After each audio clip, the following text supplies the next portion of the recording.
Hi friends, मैं Nida farm India channel से। आज का विषय है टीकुट के बारे में। टीकुट, जिसे हिंदी में सागवान भी कहा जाता है। वैसे झाड़ पे तो उगते हैं, हमने सुना था, लेकिन रियल में सागवान का पेड़ हमें पैसे ही देता है। वो इस बारे में तो हमें इतनी जानकारी नहीं थी, लेकिन हमने हमारे आँखों से देखा तब हमें पता चला।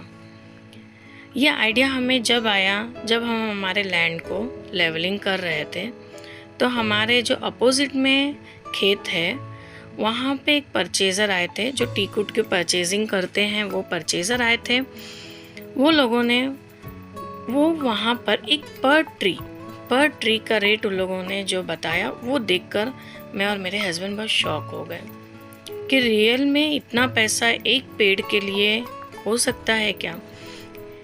ये देखने के बाद हमें एक आइडिया आया, क्यों ना हम भी खेती करें तो सागवान की करें, क्योंकि हमें तो लॉन्ग क्रॉप करना ही था। हमने थिंक किया था, तो हमने सागवान की खेती करने का दिल में सोच लिया।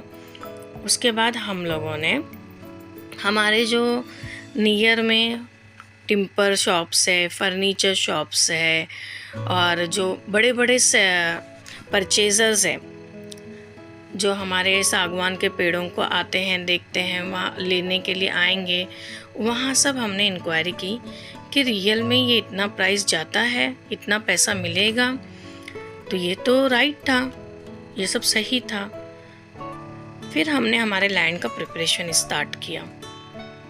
प्रिपरेशन में सबसे पहले हमने हमारे लैंड में ज़मीन को हमने ड्रिप इरिगेशन किया, क्योंकि हमारे तो उसके हिसाब से हमने तो ड्रिप इरिगेशन पूरा हमारे खेत में कंप्लीट कर दिया।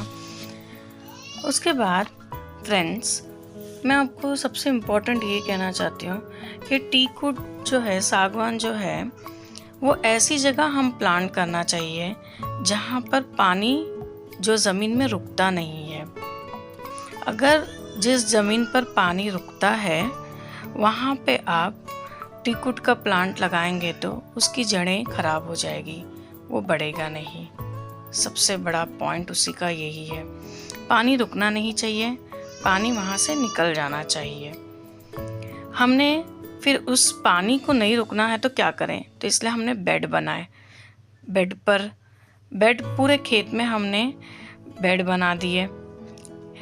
हमने 2x2 का डिग किया, उसमें खड्डा कर दिया।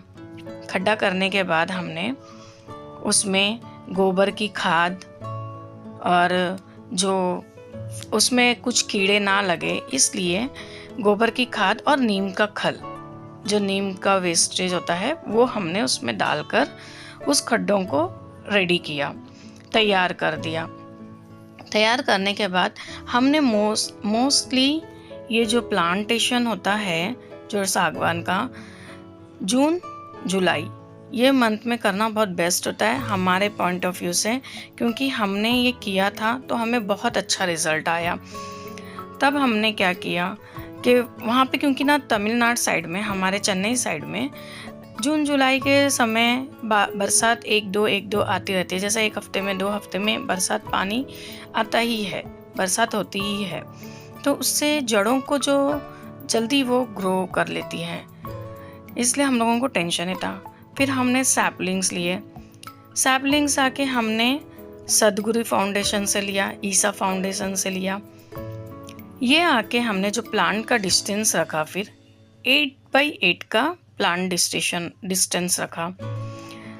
दोनों प्लांट से प्लांट की दूरी हमने 8x8 की रखी, ताकि प्लांट को ग्रो होने में कोई प्रॉब्लम ना हो, कोई मुश्किल ना हो।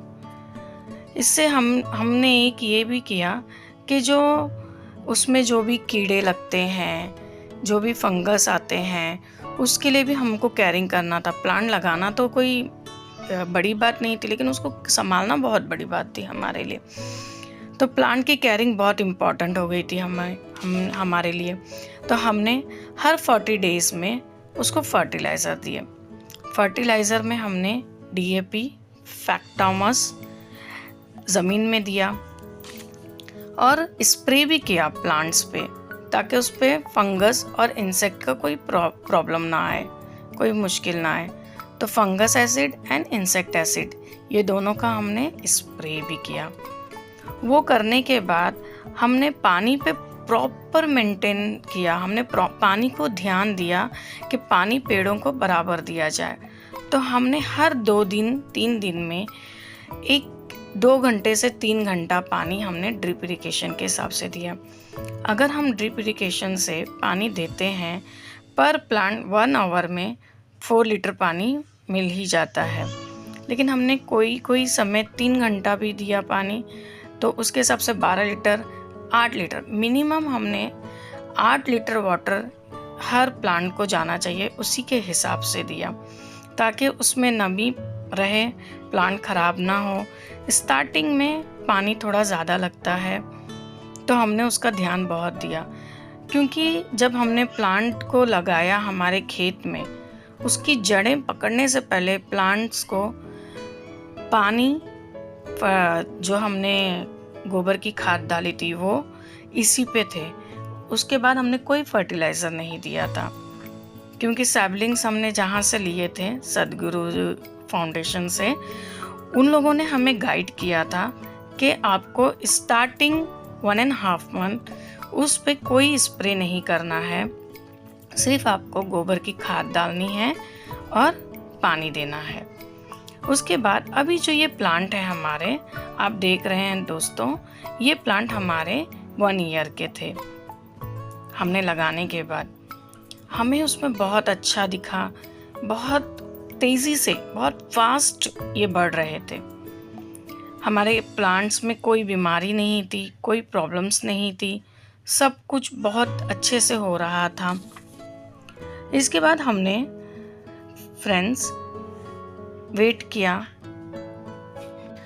और एक बात दोस्तों, जब हम अगर इस प्लांट को प्रॉपर केयरिंग नहीं करते हैं, पानी नहीं देते हैं, सिर्फ वो बारिश में पलना है, बारिश में बड़ा होना है, तो ये 25 साल लगते हैं ये पेड़ को बड़ा होने में, 3.5 और 4 फीट इसका डायामीटर होने के लिए। लेकिन अगर हम इसके प्रॉपर केयरिंग करेंगे, इसको प्रॉपरली हम पानी देंगे, इसको स्प्रे करेंगे, फर्टिलाइज़र्स देंगे, तो ये पेड़ आके 12 से 15 साल के अंदर 4.5 फीट का डायामीटर डेफिनेटली दे ही देगा। अगर हम लोगों को हमने थिंक किया, अगर एक पेड़ 30,000 भी जाता है उस टाइम पर, जब हमें सेल करना है 10 से 15 साल के बाद, तो कोई इशू नहीं है, हम लोगों को 10 करोड़ आ जाएंगे, कोई प्रॉब्लम नहीं है, क्योंकि नॉर्मली तो 10 करोड़ हम लोगों को अर्न करना बहुत मुश्किल है। इसलिए हम लोगों ने ये प्लांटेशन किया। फ्रेंड्स, इस प्लांटेशन के बारे में, सागवान के बारे में अभी हम जो भी इसके बाद अपडेट करेंगे पार्ट 2 में। अभी हमारे पेड़ क्योंकि 3 साल के हो गए हैं, इसकी जानकारी हम इसके बाद वाले पार्ट में देंगे आपको। इसमें हमने क्या किया और किस तरह से हमारे पेड़ इतने अच्छे से ग्रो हो गए। प्लीज़ सब्सक्राइब कीजिए मेरे चैनल को, लाइक कीजिए, कमेंट कीजिए और बेल आइकन को प्रेस कीजिए। Thank you, support me.